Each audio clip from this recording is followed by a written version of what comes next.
Bonjour les enfants, c'est papa. Bonjour Francis Nganou, bouge pas. Papa, il a quelque chose à te dire. Bienvenue dans le deuxième podcast de la journée, les enfants. Bienvenue à la clinique. Les enfants, l'une des douleurs que Pomba fait, c'est que celui qui a le gars qui est assis ici, Francis Nganou, ne peut même pas pleurer les morts de son pays. S'il y a une des choses que Pomba a réussi à faire, et je trouve ça tellement douloureux, tu es au courant, non, de ce qui s'est passé à Manfé, Francis Nganou? Tu es au courant du sang qui coule dans notre pays? Tu es au courant de ce qui se passe aux États-Unis où tu vis? Une catastrophe pareille, tu sais très bien que toutes les grands stars, tous tes collègues stars allaient se lever pour apporter réconfort à la famille, pour demander des comptes au gouvernement, pour comprendre ce qui se passe. Parce que tu es un porte-voix du peuple camerounais, Nganou. Tu n'es plus un creuseur de sable. Mais tu ne peux même pas pleurer honnêtement. Tu ne peux même pas pleurer ouvertement. Tu ne peux même pas apporter la compassion à ton peuple par la peur de Pomba.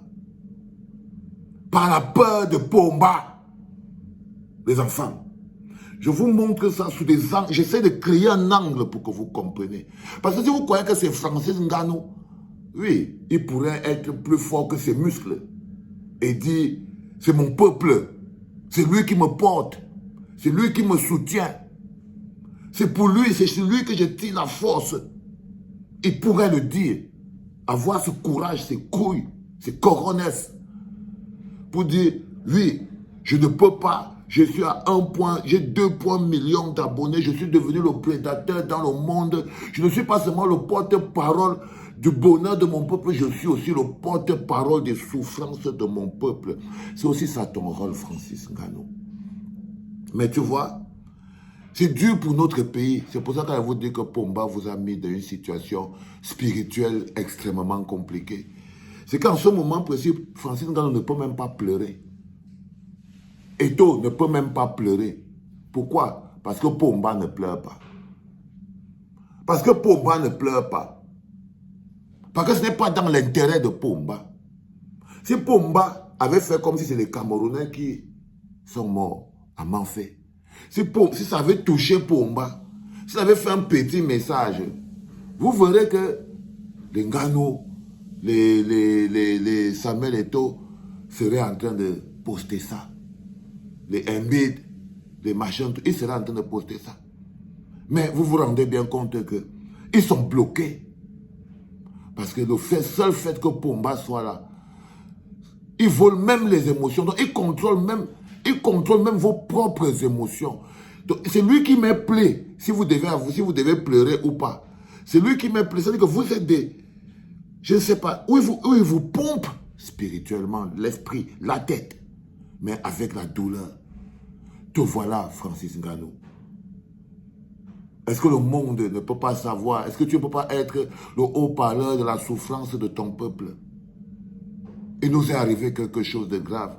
Parmi ces enfants-là, ces parents qui ont été froidement assassinés, parmi tous ces gens-là, il y en a beaucoup qui ont attendu l'heure de ton combat. Il y en a beaucoup qui ont prié pour que Francis Nganou gagne. C'est pour ça que tu ne t'appartiens plus. Mais tu ne peux pas appartenir à Pomba. Francis Nganou, si tu ne t'appartiens plus, ne tombe pas dans les pièges des gens comme les Samuel Eto'o. Ne pas appartenir à Pomba. J'arrête pas de te le dire, frérot. Ça réduit ta vie. Ça réduit ta vie. Ça te banalise. Ça détruit ton émotion. Ça fait de toi un piètre bonhomme. Tu appartiens au peuple camerounais, Nganou. Et quand le peuple camerounais souffre, tu dois souffrir avec le peuple. C'est pour ça que je t'ai dit de ne pas rester au Cameroun. Parce que le seul fait que tu restes au Cameroun fait que les gens disent que tu as même peur que Pomba va peut-être venir t'arrêter parce que tu as dit que ce qui s'est passé à Manfé est complètement... Et en plein 6 novembre, le jour de l'anniversaire de Pomba, Karma is a bitch. Karma is a fucking bitch. C'est clair. C'est-à-dire que c'est même le jour de l'anniversaire de Pomba, les enfants. Le Seigneur a sali ça. C'est-à-dire que son esprit a sali ça. Le Seigneur. Avec le jour de son anniversaire. C'est le jour de son anniversaire. Le sang a coulé. Pour nous rappeler que c'était un jour noir. Un jour triste. Chaque un jour que Pomba passe à la tête de notre pays couvre ce pays de malheur. Chaque une minute, chaque un jour, chaque une heure que ce gars passe à la tête de notre pays couvre notre pays de malheur. Ce type ne nous a apporté que désolation, sorcellerie, sang et malheur. Et malheur. Regardez les Joel Embiid. Regardez un gars comme Francis Ngannou. Il ne sait même plus s'il pleure ou s'il ne pleure pas. Il lui est interdit de pleurer. On ne pleure pas, sinon c'est trop grave. Qu'est-ce qui va lui arriver? Peut-être que Pomba va casser ta maison. Il va casser ton centre que tu viens de construire. Il va t'empêcher de faire tes affaires. Je vous ai dit que si l'intérêt, tant que l'intérêt individuel sera en train de bouffer l'intérêt collectif, vous n'allez pas vous en sortir en tant que pays. Parce que quand vous voyez un gars comme Ngannou qui a encore peur de Pomba, au point où, à la limite, il appartient à Pomba. C'est le clan de Pomba. Vous avez écouté Valère Bessara dans le premier podcast. Je vous l'ai dit. Pour lui, il n'y a même plus rien dans le nord-ouest et le sud-ouest. C'est les petits enfants qui sont en train de courir dans la brousse. Et tout ça là. Et qu'en fait, si on ne les met pas rapidement dans le DDR, telles que les revendications corporatrices et toute l'historique et la vie et l'histoire même du Cameroun qui est remis en cause, les notions de fédéralisme qui sont... Pour lui, boum, on met de côté. Non, non, non, non, non, non. Il paraît que la décentralisation centralisée a fini par peut-être calmer la situation dans le nord-ouest aussi. Vous voyez ce qu'il dit? Mais c'est pas ça le plus dur. Je voulais vous montrer que vous regardez à quel point, spirituellement, vous êtes enchaînés.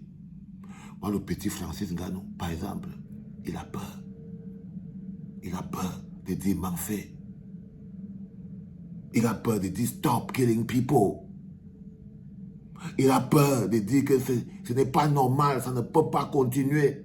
Il a peur de dire que ça lui froisse le cœur. Il a peur. Il lui est interdit parce qu'il appartient à Pomba. Et quand tu appartiens au peuple, ça ne peut pas te déranger. Regardez le Cameroun. Regardez comment ils vivent au Cameroun. Aucun gouverneur, rien. Vous pensez que vous méritez quoi, les enfants? Que méritons-nous au Cameroun? Même une petite marche avait bougé, oui. On n'a pas fait. On n'a pas fait. On est sale. Nous sommes sales. Le cœur est noir. Regardez-vous. Même une petite messe, rien. Les hommes d'église, rien. Vous appartenez tous au Léviathan. Vous appartenez à Pomba. Il vous a marqué de sa marque. Vous êtes là comme des petits diablotins sans émotion, sans la moindre émotion. Sans la moindre émotion. Les enfants. Sans la moindre émotion. Bankolo est venu, ça a glissé commentaire sur commentaire. Mais comment le peuple réagit? Non. Même aller seulement en mouvement en Bankolo, partir poser une gerbe de fleurs, une bougie, autre, rien pour dire que le Cameroun est en deuil, on vient de perdre des gens. Non, vous avez dit qu'ils sont partis construire dans des zones à risque. Vous avez dit que c'est ça. Ils sont partis construire des zones. Si vous continuez comme ça, les enfants, je vous dis que quand vous allez ouvrir les yeux, on n'aura plus le pays. On n'aura plus le pays. Voilà qu'on a ça arrivé à Manfé. Mais personne. Personne. Aucune manifestation, ni à Yaoundé, ni à Douala. Vous vous rendez compte que nous, ici en Europe, il y a quelque chose qui se passe à Gaza. Les gens manifestent à Londres, ils manifestent à Paris, ils manifestent à New York. Pour le respect de la vie. Pour le respect de la vie. Mais vous, ça se passe dans le Cameroun. Dans le Cameroun, à l'intérieur du Cameroun. Vous n'êtes pas capable de vous lever pour juste dire vous n'êtes pas d'accord. Non, vous êtes complices.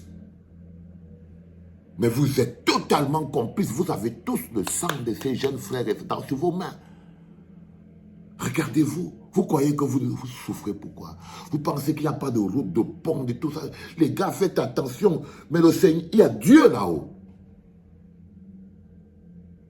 Alors voilà Francis Ngannou.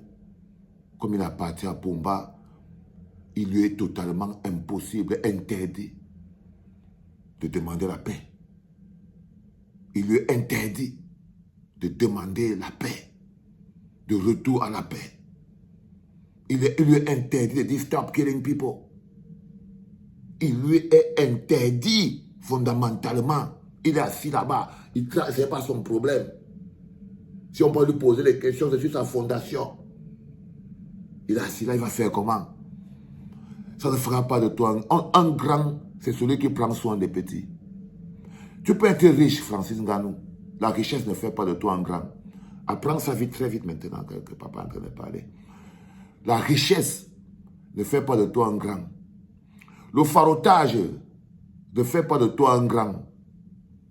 Si tu veux être un grand, il faut prendre soin des petits. Il faut savoir ce qu'on appelle prendre soin des petits. C'est-à-dire que porter la souffrance des petits. Les petites gens. Ce n'est pas leur donner l'argent, c'est autre chose. Tu veux être grand, Francis Ngannou.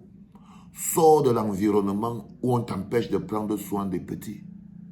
Tu n'es pas le premier qui va... Si les fondations construisaient un pays, si les fondations, on dit que quelqu'un fait la fondation, l'autre aussi fait la fondation, l'autre... Si les fondations et les associations construisaient le pays, le Cameroun serait Dubaï. Le Cameroun serait Dubaï.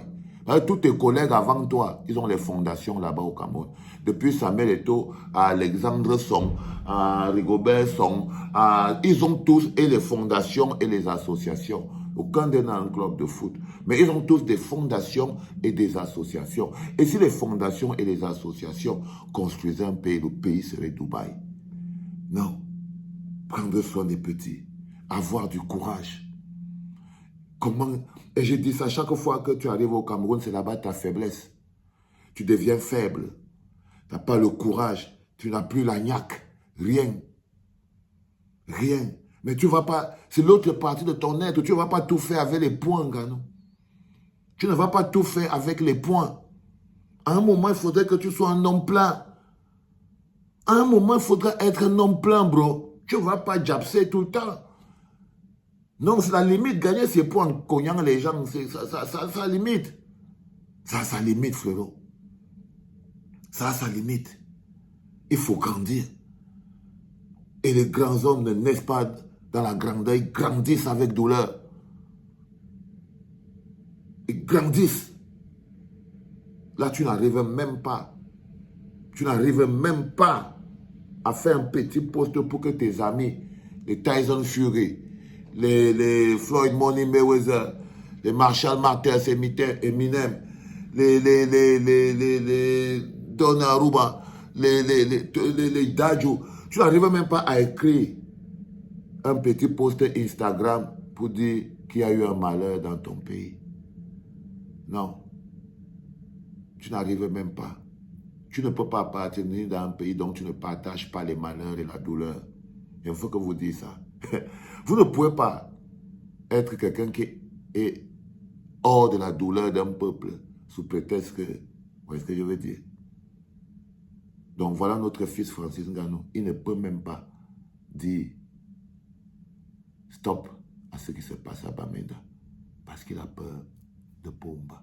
Parce qu'il ne fait pas la politique. Parce que je ne sais pas si dire stop à ce qui se passe, ça veut dire faire la politique. Vous voyez ce que je veux dire?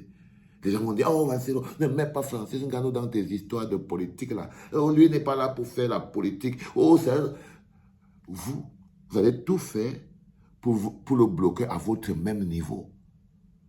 C'est-à-dire que Francis Ngannou a des responsabilités plus grandes. C'est vous qui n'en avez aucune. Et ces responsabilités dépassent la politique. C'est beaucoup plus grand encore. Il ne peut pas se taire face à un grand pareil. Mais il va se taire parce qu'il a peur de Pomba.